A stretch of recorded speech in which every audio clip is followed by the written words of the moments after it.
Welcome everybody to round 4, the penultimate round of the Jack Ashton GT3 Racing League. This week is a bit different because we are at the Red Bull Ring, but it's also raining. We didn't manage to qualify too badly in P8, however. I'm still in the Porsche and the rain should throw up a bit of chaos, so I think this one is going to be fun. Join me and let's head to the grid. Because of some confusion during the starting procedures last week, there is a new rule in the league now that no one, including the leader, can go until the lights go green. So we're going to have a pretty packed start here as the safety car pulls in. It's going to be tough. Waiting.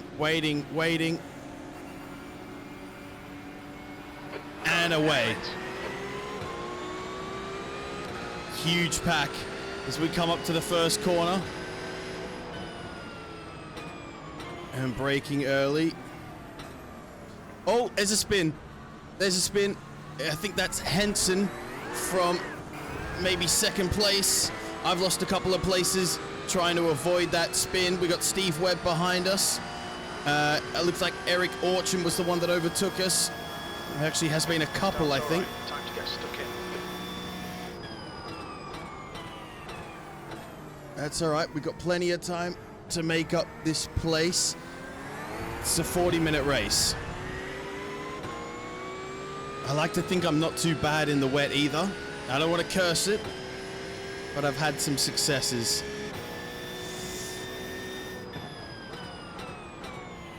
And we're staying up with the pack, and it's better to have fallen back a little rather than to have hit the person who spun.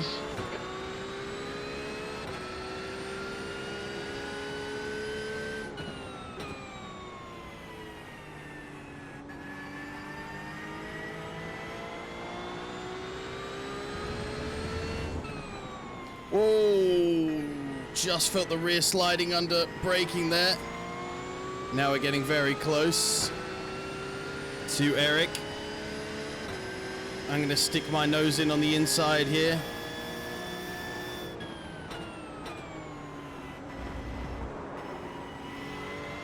And he's pulled out. It's an unorthodox place to overtake, so I can understand his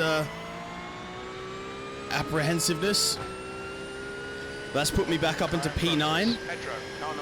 Now it is really easy to exceed track limits here. I've done it a bunch of times in practice, and I had an absolute shocker of an event here last week whilst it was in the GT3 series in the official races. But I've been practicing. Oh, I don't know who that is. I think it's Metakos, who just got a little bit fishtaily in turn 3 there. Still keeping up with the guys in front. Okay, Nick, the next car is sketchy.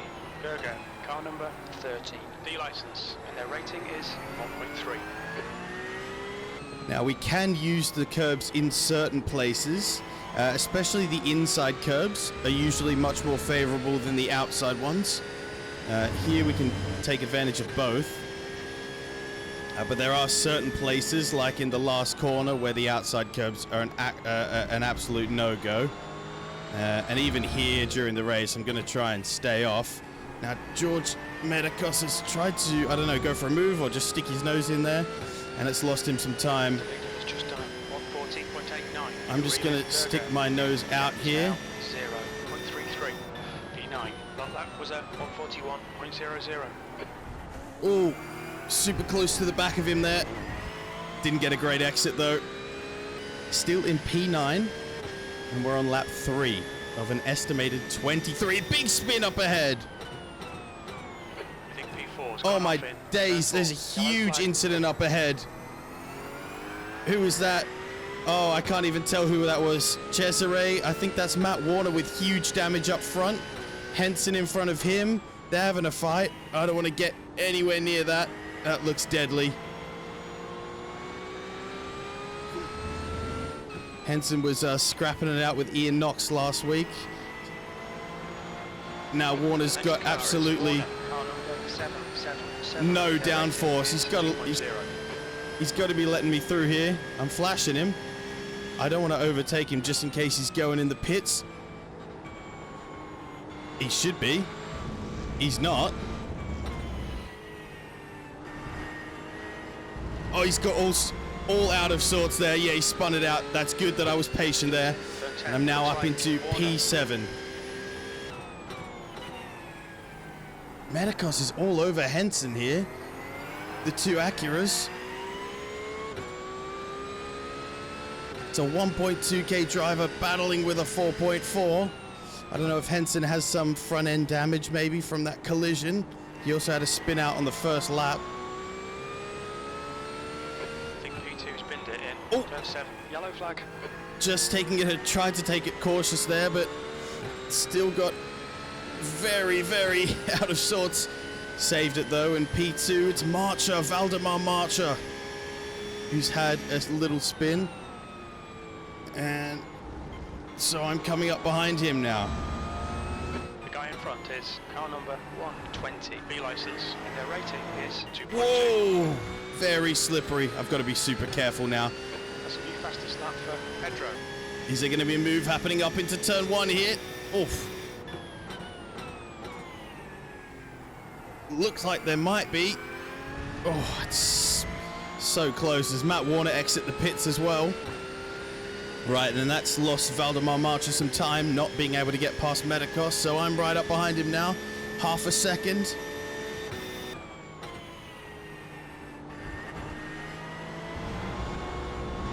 Fastest lap for Pedro.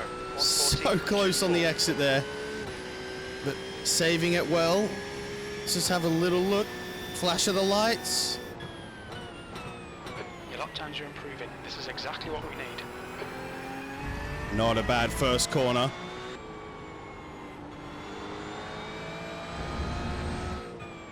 We may not be getting close enough to make a move yet, but we're really sticking it with Valdemar, who's typically much further forward than this.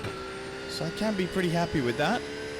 Still the same few regulars up front. Knox, Patero, Van Savicius.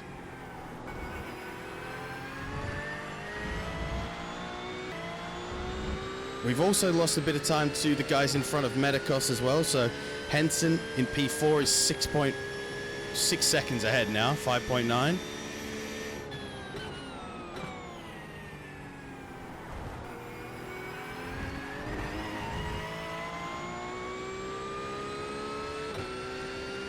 But these two in front are having a good go at each other. Oh, Knox and Patero going at each other, swapping positions each for the lead.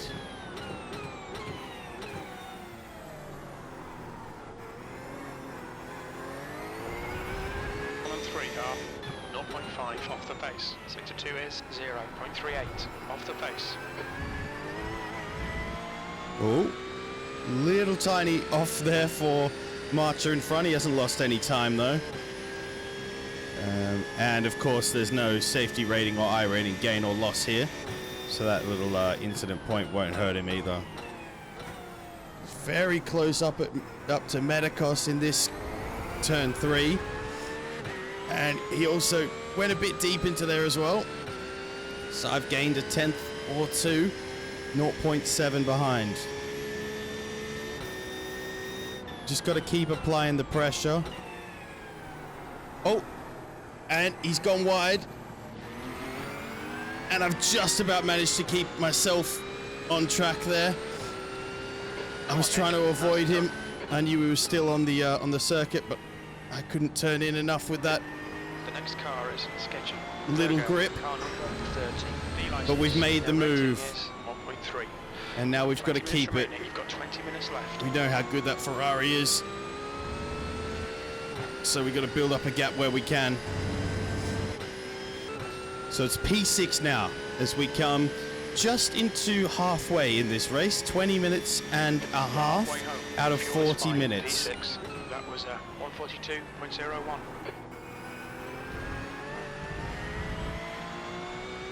We've built up a half-second gap to Marcher behind, so that's what I was working with Stick to the plan. in front of him, or in front to him for most of the time.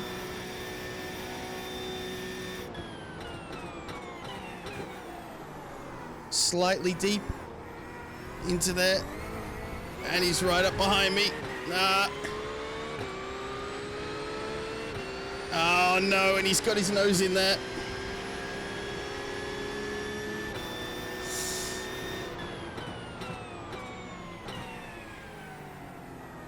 Oh, and he's parked his car on the apex here, or has he? Come on, don't let him get away. I've got decent grip there. He has made the move.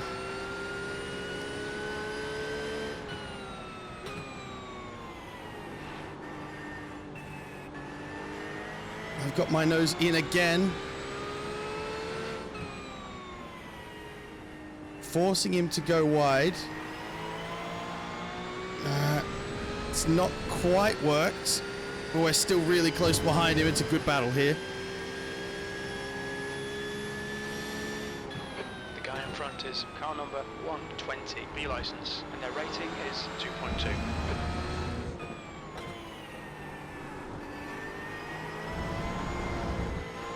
Can we force him to make a mistake? We went a little bit squirrely on exit there. B7, that lap was a 142.67. He's covering the inside of turn 1 here. I went round the outside, but he defended the inside nicely. Thought there might be contact there, but we've managed to give each other the right amount of space.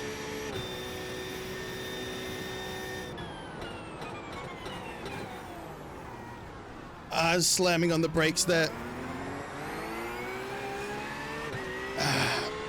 Thought I could just scare him by going up the inside, but I just couldn't brake in time anyway. Made minor contact with him. Would have given the place back anyway. But turns out I don't have to. Oh, he's gone wide. Is he looking for grip on the outside? No, he's just gone wide. And that's going to allow me to... Whoa! Hey, whoa, hold on a second. That was a bit forceful, I reckon. And he's gone. He's gone. That wasn't me. He's just lost it there. I managed to avoid hitting him just about with any, sort of significant damage. But we've got Steve Webb really close up behind us now.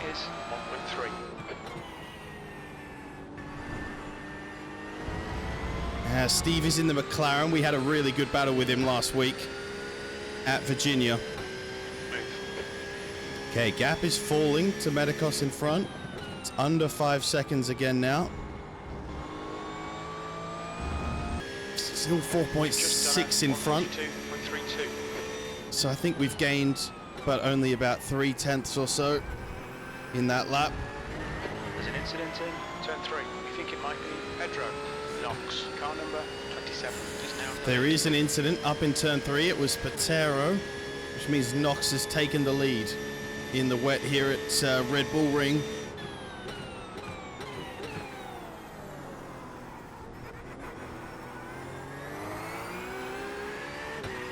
Webb is still a second behind. We had similar pace last week and we've got it again here. Gap in front is now 4.3, so we've gained another 3/10 in that lap in front. I can't do the maths quickly enough in my head to know if we'll gain enough time to get in by the end of the race. 10 minutes, 3/10 a lap. I think that's about 3 seconds, is it? So, not quite enough. We'd be right up behind him.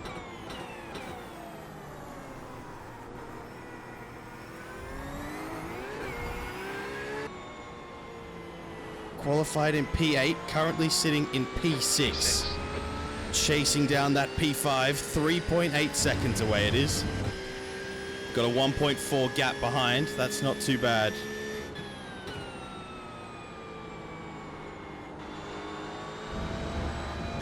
And if you look at the timings, we are lapping 3 to 4/10 quicker than George in front. So it would make sense that we're gaining about that much each lap. Oh, that won't be good though. That was very fishtaily on the exit. Gap in front now, looks like it's at just 3 seconds.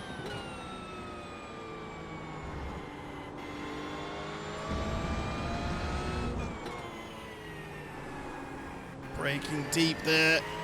Yes, it must be. 2.8 seconds. 2.6. 2.5. I can see he's getting closer.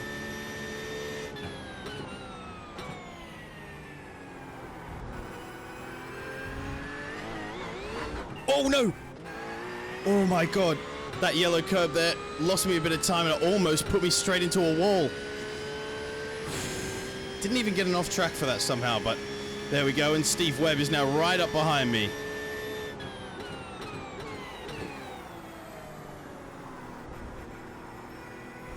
Crawling round turn 3. Again, I got a bit on the curb. Wheel spinning on exit. Medicos in front is now back up near 4 seconds ahead. 3.8 now. Ooh, Valdas Vancevicius has had an incident in turn 3 up ahead. Yellow flag. Yellow flag. He's obviously one of the quick drivers, so we'll have to see. Oh, he's on the track. He's just trying to turn around. That was Matt Warner, though. So where's Valdas? He's still 11 seconds ahead. So that was Matt Warner, who is a quick driver, but he's a back marker in this race due to some early carnage, who had another incident in turn 3, causing the yellow flag. So Medicos does have Cesare in front, who's a back marker. I'm hoping that's going to slow him up a bit and hopefully provide an avenue for me to come and get some time back. It's only 4 minutes to go. 3 seconds, 3.1 in front here. Steve Webb again dropping back, 1.2.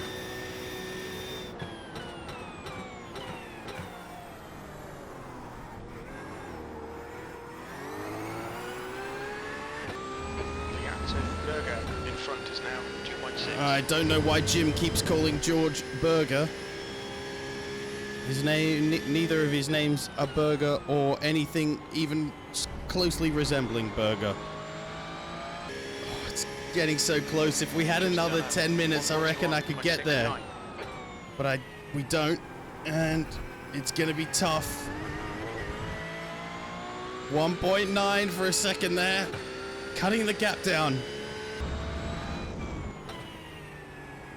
Oh, it is the white flag lap now. 2 seconds in front he is. It's a big gap to make up in one lap. We're going to need a miracle here. That lap time was 1:41.83. He is stuck behind Cesare a little bit now. 1.7 seconds. Cesare is holding him up. He's right in front now. Cesare is only 0.7 ahead, so it's going to cost him some time. If he gets stuck behind. Come on, 1.5 seconds the gap. He's not close enough to make a move around the back marker.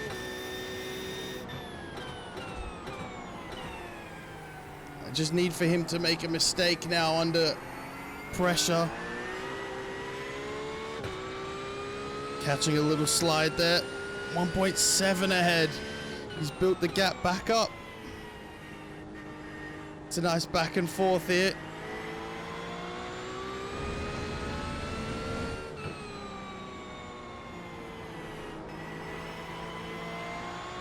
This is the closest he's been in so long. He's just a second ahead now. 5 minutes and I reckon I could get him. 5 minutes. But I'm not going to get 5 minutes. All I'm going to get is these last 2 corners to put a bit of pressure on him to make a mistake here, which he doesn't do.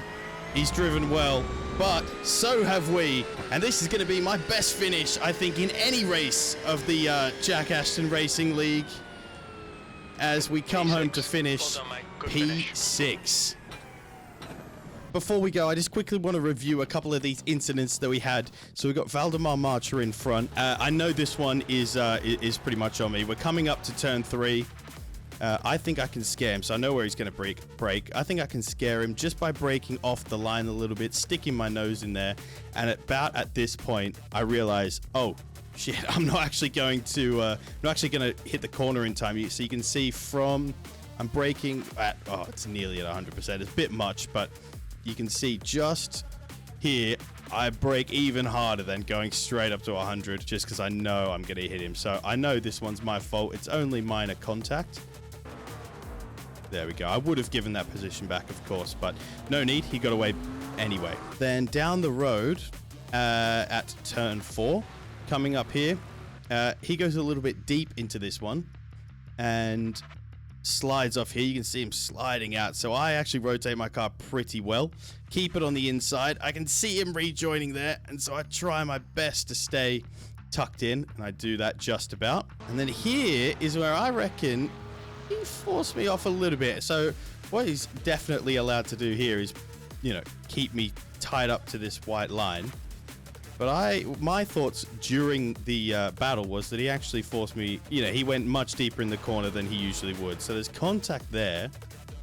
And then you see he doesn't really turn in. Yeah, and contact there again. And then look, he's off into the apex. And I'm absolutely nowhere. Let's see it at full speed. I did feel like I got forced off a little bit there. But look, I don't think it was intentional or anything. And then here's where he actually just loses it here on his own. I'm braking. I hit him. There's nothing much else I could have done. At this point, if I slam on the brakes, I'm just going to spin as well. So just minimized my own damage and then kept going. That was it. It was a very enjoyable race and one of my best finishes ever in this league. And in the rain at Red Bull Ring, it's not an easy task. So if you do want to see more of that, make sure you hit subscribe so you don't miss any of it. Only weakness I have is for the brunettes. You already know I'll kill any shit I do next. No kids, so I'm raising the roof. Next year they'll admit they just stands like an Uzbek.